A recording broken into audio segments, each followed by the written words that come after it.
This podcast may contain explicit language and maybe some other sexual things. Viewer discretion is advised. Welcome to G.A.S.E Radio, your home for gaming, anime, superhero news, and entertainment. Waft in and listen. Here are your hosts, Randy and Luigi. Excuse me. And welcome to a brand new episode of G.A.S.E Radio. I'm one of your hosts, Randy Lee Beasley. And Luigi Bonanno. That's right, our special, well, it's Wednesday, but we recorded this on Halloween, so there's no more G.A.S.E Halloween month. This past Monday was our final Resident Evil prize giveaway streaming. Congratulations to whoever won the prize. Before we get into our actual episode here... Have you heard from Michael J. Fox at all lately? No, I think Kermit's been giving him some eggs. I don't know what the hell's going on with him. He went MIA. He's just gone. I don't know. We gotta find him. But great story. Before we kick off our normal sections, this past weekend, Milwaukee MightyCon, great convention. We're not doing a current convention. There's not really much to talk about because we were just too busy. But the hotel we stayed in Saturday night into Sunday, we're gonna be setting the story into Darren Marlar, our intro and outro guy. Well, one of my very good friends, brother. We're going to be setting another brand new paranormal story to him because we were attacked by a spirit on the haunted 18th floor of the Milwaukee Hilton Hotel. And you'll get a more in-depth, awesome, great story. You'll hear everything once it hits Weird Darkness, but that's all you're getting from us right now. Oh my god, it wasn't even terrifying. It was just absolutely intriguing. I think it was more terrifying for... We're even going to be sending Darren, sending Darren the picture of my chest. Oh, yeah. Because I was scratched. But again, you'll hear the whole story, beginning, middle, and end. Matter of fact, WeirdDarkness.com, DarrenMarlar.com, you can find Weird Darkness. Look for it in the future. Luigi's first episode, one of his ghost stories, is actually coming out. I've been on there a few times. I submitted 3 more myself. And then, of course, we're going to have our combined stories sent in. So look for them. We'll share them on G.A.S.E when they come out. But let's get into it because we recorded this on Halloween on Monday, and we got about an hour till we go live streaming the final prize giveaway, Resident Evil. Any stream after that, we're probably just going to be streaming just to play. Like, I can just stream any day now, like, because prize month, Halloween month's over, but this is recorded on Halloween, but it's coming out Wednesday. Let's kick it off with the gaming section. You bitch. Pass me a controller and grab that beer. It's game time. Welcome to the gaming section. Starting with Battlefield 1, first time ever.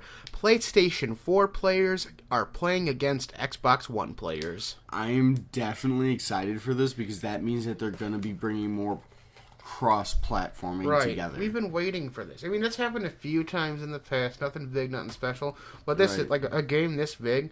It's great. And now we can finally see who's better, the PlayStation people or the Xbox people. PlayStation people. Definitely PlayStation people, but you know what?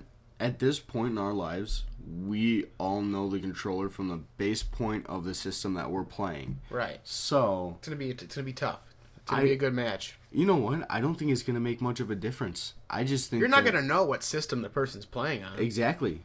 So it's like there's not really a war because it's not gonna fucking say above the guy's name playing on Xbox One. Hell, you know what? They might hear this and do it anyway, just to fuck with people. Right.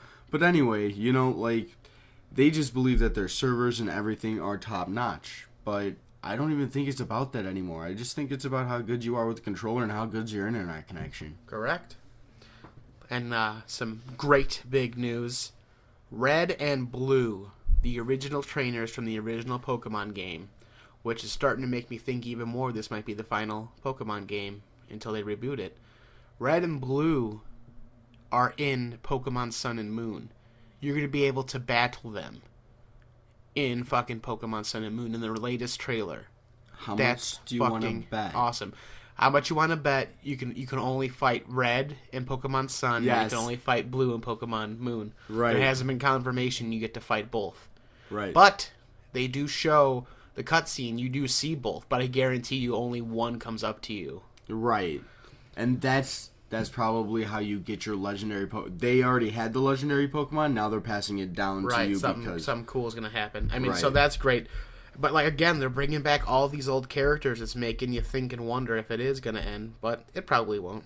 I just can't wait for that new game that's coming out with you said it was Real 4 engine, right? Yes. That's the one they're working on for the Nintendo. Or Real Engine 4, I'm sorry. The Nintendo. What the fuck is it? Switch, the new name. I am Nintendo Switch. so excited for that system, too. I might Right. actually pick one up this time. Right, and I'll keep it longer than a fucking month and a half, like I did. No, I kept my Nintendo Wii U for a lot longer than that, but I got bored with it. Switching on to other news, Injustice 2 may be delayed because not all voice work is done yet, and there is a voice actor strike that's going on. Oh, really? For animes and for video games. They're not getting paid enough. They're getting paid no. chump change, so it's going to delay some stuff. You know, we've been hearing about and a that lot for of a long people time are now. bitching it's because the person who voiced Arrow came back to voice Arrow again at when you play with the TV show Arrow skin, and then they had Grant Gustin come voice the Flash, and they're getting paid fucking way more than any other voice actor, and that's kind of what started it, honestly, with Injustice, because Right. they're like, well, I voiced Batman in the first one, I'm voicing Batman in this one, just because they're more famous now. Why am I getting paid less? It's like something that's Right. along those lines. I mean, if it was Mark Hamill voicing the Joker in Injustice, I That's wouldn't a give a little- shit. People need to Right. fucking respect Mark Hamill. Well, Mark Hamill's been around the block quite a few times, especially in the Batman scene, so... And the it's- voice acting scene in general. You got to respect the oldies. They're the ones that set the entire trend for this. So you got to bow down to them. That's kind of the thing. But that is a good point. That just because they got a little bit more famous over the past year now, or past couple of years now, you're gonna pay them like an ass load, and you're still gonna pay me chump change. That's Right, bullshit. you're gonna pay your loyal voiceover actors fucking shit just because some star from the CW comes in. You're gonna pay him Right. triple. You can't be doing that shit. No, that's how you lose people. And we all know about that hard-to-get secret coin in Super Mario 64 on Tiny Huge Island. Well, guess what? 20 years later, people are still finding new things in Super Mario 64. A second secret coin has been found. It spawns when Mario is in a certain distance away from it, but once the game goes through the aforementioned despawning process, about a single frame of gameplay occurs. This is when the coin truly seems impossible to collect. But there is a way to get it, and now everyone around the globe is trying to be the first one to get it. I mean, because, again, everyone thought the original secret coin was impossible to get, and that was just accomplished not too long ago. So keep on fucking keeping on, Super Mario 64s. Get that new secret coin. Super Mario 64? Seriously? Yeah. Like, Wow. 20 years later. I love that game makers make these super secret things, and they make it just possible enough where you gotta try it 50 billion times, Right. and then it keeps the game alive. It really does. You'll never forget Mario because everybody's gonna be playing it still trying to get shit in it. And that's it for the gaming section, man. Ending on a good note. Anime. Animated. Assholes? Possibly. It's the anime section, and guess what? Muppet Babies fans, you asked for it, you're getting it. Muppet Babies is returning Yes. to Disney Junior in a CG form. That's beautiful. We grew up with that. It's just a beautiful thing.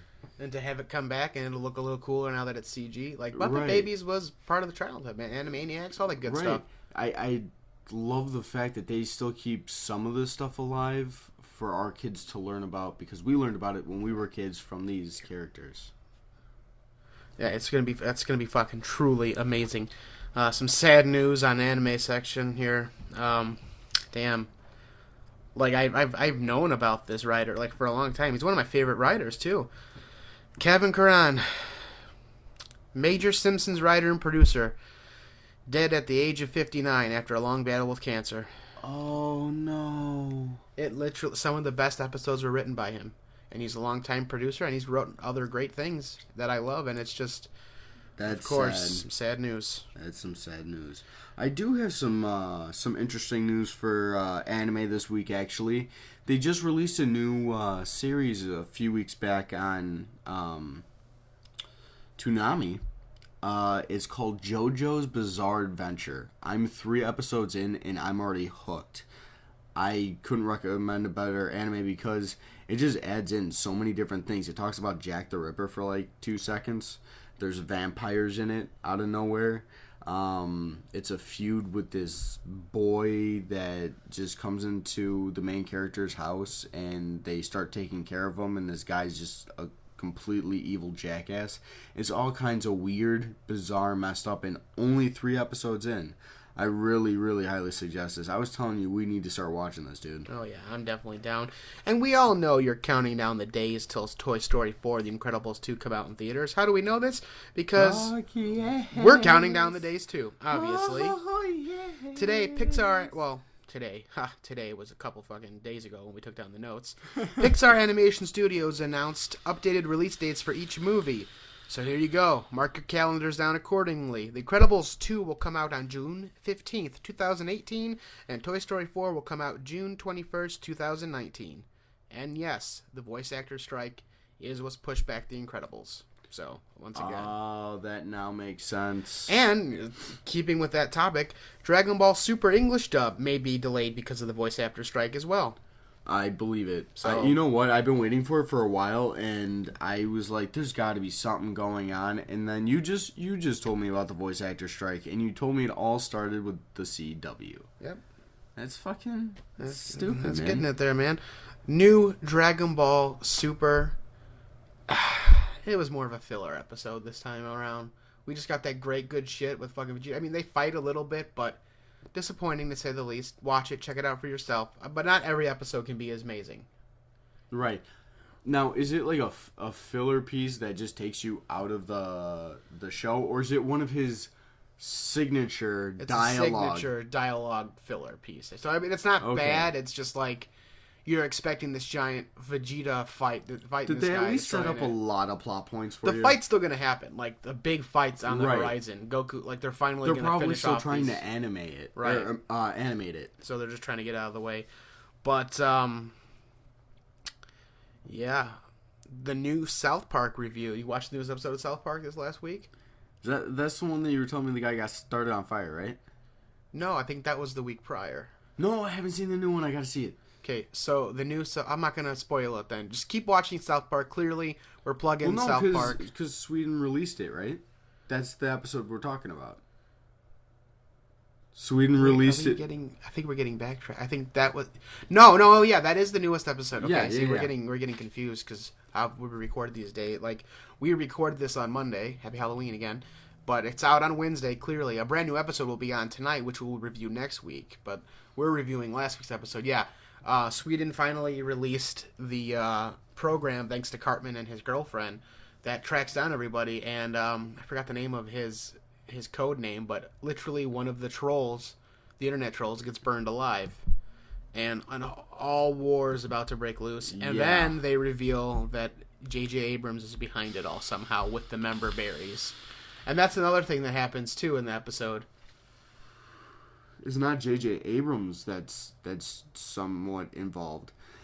They're making it seem like it's J.J. Abrams making Star Wars great again, because the whole member berries thing is... So you think... So they're trying to set it up like he found them and now he's giving them to everybody, so this way they'll think Star Wars is great he again. Invented them. Because there's a whole scene in the latest episode of South Park that came out last Wednesday. Well, he couldn't have invented them. They were around with Adam and Eve. Right. But they're pointing... Randy Marsh is making it seem like it has to... Like, J.J. Abrams is taking advantage of them.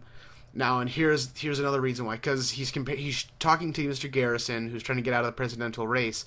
And Mr. Garrison actually is losing voters now because he's telling really bad jokes against women. So that's starting to piss people off. Now all the women are walking out, so he's losing his voters, that was another big plot point. But then it ends with member berries, Randy Marsh and Mr. Garrison. See, we did get a couple episodes confused, but whatever. This is what happened last week for sure. Randy Marsh and Garrison are experimenting on these member berries, and they put a couple in the blender and they're fucking massacring them. And then it cuts away and there's like a scene reminiscent of Goodfellas where they're driving in a car and one of the member berries who was talking is in the trunk. They have to pull over and they like open up the trunk and tell him to shut the fuck up. It was directly from Goodfellas.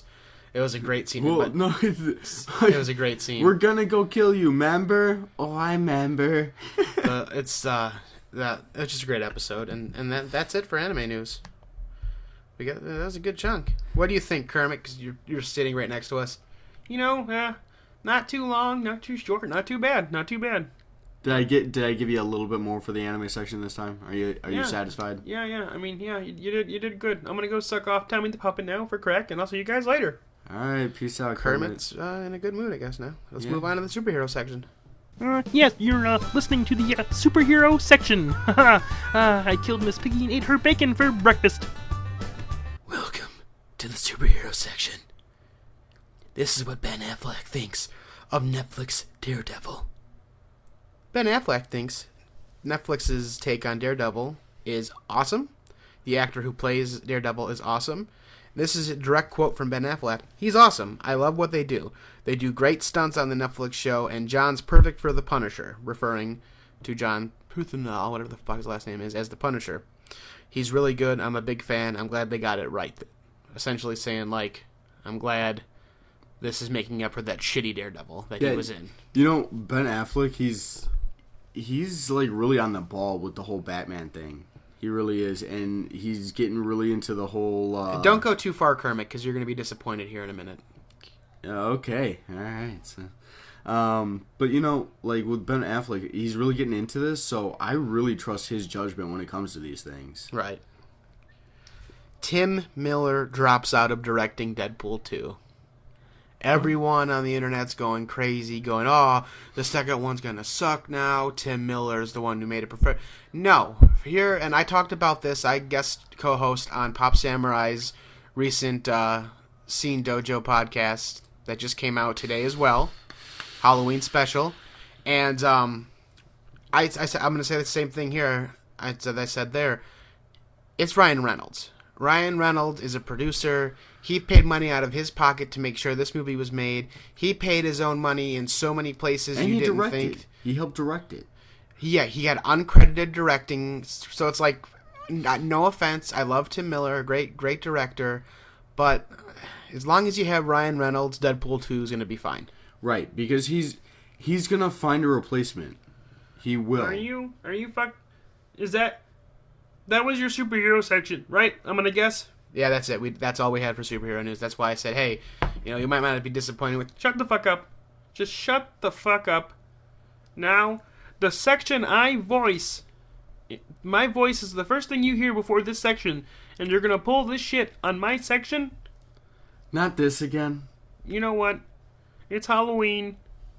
Even though it's Wednesday. You recorded on Halloween. I'm gonna go eat some candy and cool off. But, next week I'm gonna fuck with you. Perfect. That's the end of the superhero section, guys. Mark 2, Warp 7, Entertainment, engage. We talked about the voice actor strike a little bit. This is just another comparison. This is where I was going to get into it. I mean, people are being paid slim to none compared to other people being paid everything.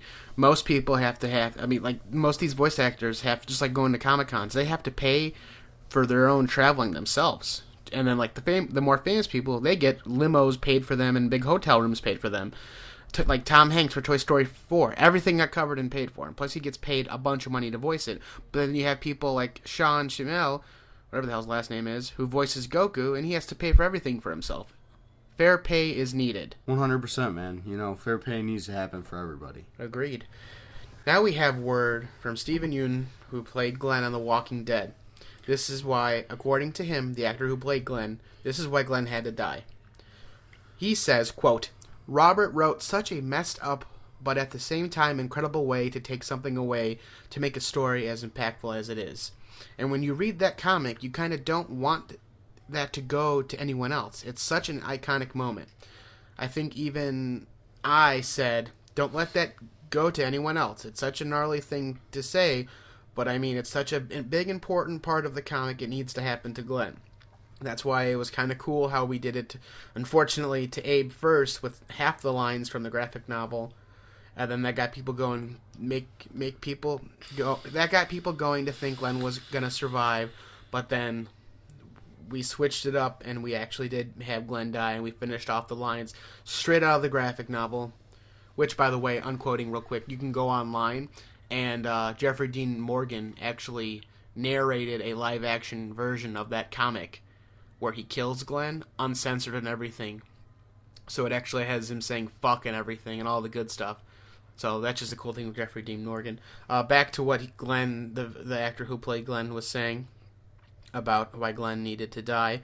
When you read the comic, you know, you kind of don't want that to go to anyone else. Blah, blah, blah. We got through the whole end. Don't let that go to anyone else, I told him. It's such a gnarly thing to say, but living out that scene was so wild, and at the same time, the moment happening and it being realized on television, to do it the way we did it, I think, was brave and super affecting. It's going to affect the entire rest of the series from that point on. For me, that was motivation to be like, yeah, that sounds great, we have to do it. And that's what he said, and I agree with him 100%. And there's also a alternate death scene for The Walking Dead that was supposed to be the first death, and it was Maggie. It got released. Originally, it wasn't even going to be Abraham. It was going to be Maggie. Just to be so impactful to everybody. Just to fucking murder everyone. But then they figured, you know what? If we're going to do the switch trick and kill Glenn, then Maggie needs to be alive still, just like in the comic for the morning. Right. And then it seems like she's going to wind up taking up the reins and getting everything together to go fight for revenge on Glenn. Well, it's funny because later on in the comics, Maggie ends up getting with Rick. So, right? So this is going to be interesting. We'll see what happens. Judd Apatow wanted a sequel to Superbad, but Seth Rogen said no. But the director of Superbad wants to at least make a follow-up film. A follow-up film is essentially a sequel that doesn't have anything to do with the first movie. It just features the entire same cast in a new story. So he wants to do a follow-up film where the entire whole cast from Superbad come together in a new movie with just new characters, and I would pay $1 million to see it.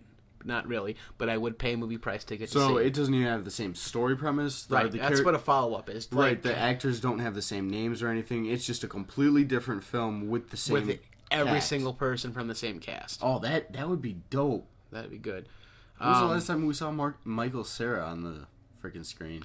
The last time we hear him is in Sausage Party, and he's... I said C. I know, and the last time we see him, he was in some indie film I don't give a shit about. Right, that's what I'm saying. Like not that I don't give a shit about indie film, it's just the story didn't interest me, so I didn't give a shit enough to do it. Former Disney star, 19-year-old Bella Thorne, from the show Shake It Up, is in Playboy and nude. And not bad titties. Oh, yeah? And, following that up, her ex released a blowjob sex tape. I'm not confirming or denying that I've seen such tape, but it's pretty awesome. And then another child star turned adult material person, Ariel Winters from Modern Family, showed a Snapchat of her getting her asshole being bleached at a clinic. Okay, then. Bitches be crazy. Bitches be crazy. That's what is my motto. BBC. It doesn't Big stand... black cocks, Luigi. No. It Big, stands for beautiful... bitches be crazy. Apologies to all the bitches out there. Not really. Hobby Lobby stores are rumored to all be closing soon. I mean, I know a bunch have already closed, but Really? And I guess it has something to do with the presidential debate. Some bullshit. Who cares? But I just figured that's some news out there. They're closing down because of presidential debates? Well, religious beliefs and they're a religious store. They're not open on Sundays and all this stuff. And I think it's pretty much. They fund campaigns from one of the parties, and it's losing the money, and it's causing them to lose store. It's fucking stupid. Just Hobby Lobby stores are closing, and I could care less. Oh, shop smart, shop as smart. The new American Horror Story review. Holy fucking shit. Is it getting terrifying? Because like I called, like, the real production crew from behind the scenes is like the ones being haunted now because they were doing this reunion show, and then like everyone starts getting fucking killed off. And like the latest episode, you finally see the real butcher, the actress Kathy Bates, who was playing the actress who played the butcher in the reenactments, actually went fucking crazy. And she shows up because she wasn't asked back to be on the reunion show, reality show, sequel, crossover type thing. So she starts fucking killing people. And then the real butcher shows up and fucking murders Kathy Bates. But that's not the real twist. Here's the best twist of the episode. We find out that the real life lead, like the main girl, not the fucking like reenactment girl, we find out that her husband, not the Cuba Gooding Jr. who played the actor in the reenactment version of the first couple episodes, we find out that the only reason why her husband came back wasn't for her. That when you saw him, Cuba Gooding Jr., having sex with Lady Gaga in the woods, like in the reenactment, well, turns out he only came back to the house because his character fell in love with the creature. And here's the fucking terrifying thing. Now that it's like real and it's not like reenactments and all this other shit, the creature is not Lady Gaga anymore. It's actually like this weird demonic looking creature with like women's hair that the wife finds him fucking downstairs. And then she tells him to get off him, and like it has this demonic scream and shit. And like I said earlier, the real Butcher looks way more terrifying. The character Evan Peters plays when they're in the tunnel, the gay man who's funny and everything. They actually find them when they try to escape the house in the tunnel. They find him, and all he has is like black eyes, and he screeches and all this crazy fucking shit. So anyway, the real guy is fucking her, and she fucking makes the monster go away, hits it a couple times, she runs away, and like she thinks she was saving her husband, and nope, he's like, no, I'm in love with her. She fucking throws him to the ground and then beats his fucking brains in with a pipe. And then Cuba Gooding Jr., the person he played the husband in the reenactment, has to like hold her back and shit, and he's like, oh, this is being fucking videotaped, I can't be involved with this. Shelley, her name was Shelley, the real Shelley fucking killed her real husband, and like it's just getting nuts, and it ends like with Kathy Bates getting murdered. And Holy shit. The good thing is they're teasing the next episode, which comes out tonight when you're listening. It's Wednesday. Is their Halloween episode. It's 2 days late, but whatever, it happens. They're teasing that a character that Sarah Paulson played in season 2, you know, from season 2, right, where her son was like the fucking crazy, and, right? That character is going to be making an appearance in it. So not only is Sarah Paulson, she's technically be 3 characters in it. She'll be the reenactment version of Shelley, was one of her characters. Then you find out who the real actress is, and that's a character. And now she'll be reprising her role as another character from another season. Just like they did on American Horror Story Hotel, she played like the junkie, crazy person ghost in American Horror Story Hotel, but they still had her Billie Dean Howard character come in, and she was playing her. So that's going to be good. And then another rumor with American... So that's how they're having them intersect, is they are all the same person. Like, they are all, like, the actor... No. You're missing it here. I explained this last week. The first 6 episodes, it's the reenactment. They have actors... No, I'm talking about to kind of entangle the entire series together. The twist is... Oh, they're already done that, man. Like, there's already been crossovers. Like, one of the main witches from Coven, the 3rd season, she gets killed off. Like, she appears at the Cortez Hotel, season 5, American Horror Story Hotel, and she gets killed. So all these worlds are connected already. So it's just another... I was just explaining, like, there's another cool character cameo coming. Okay. And then even more news on American Horror Story. The secret season they've been filming is a direct, like, sequel to both Murder House and Coven. Like, it's, like, there's just teases here and there and how it's all connected, or one character from one season will appear. The same actor, even though the actor's playing a different character, the same actor will get into the costume that they played previously and all that stuff. No, they're saying, like, the secret season, the next season, if that comes out, it's going to be a cross between Murder House, the first season, and Coven with the witches and stuff, and it's going to be about them. So if Jessica Lange, like she said, she may return one day, I'd say that season would be her final curtain call for American Horror Story, so she can come back as both the witch and as Constance. We need to find out what happened to that demon baby. And the final piece of news that I have, Lana Winters is the name of Sarah Paulson's season 2 character, by the way. Okay. Final piece of entertainment news I have before this podcast's over and we go stream the final Halloween G.A.S.E Radio Resident Evil stream. Rambo's being rebooted, and they're looking at Chris Hemsworth to be the new Rambo. I could see it. As long as he's not Australian, he uses his English accent. I could see it, because he did a great job Right. in fucking or no, it was, I don't know if it was Chris or Liam Hemsworth in the Red Dawn remake, but I know it was Liam Hemsworth in Expendables 3. So it might have been Liam Hemsworth in the Rambo remake because they became good friends. So whatever, whoever Sylvester Stallone picks, Yeah, it's as the new Rambo, right. I'm sure it'll be great. Right, because I trust his judgment. That's like that's his baby.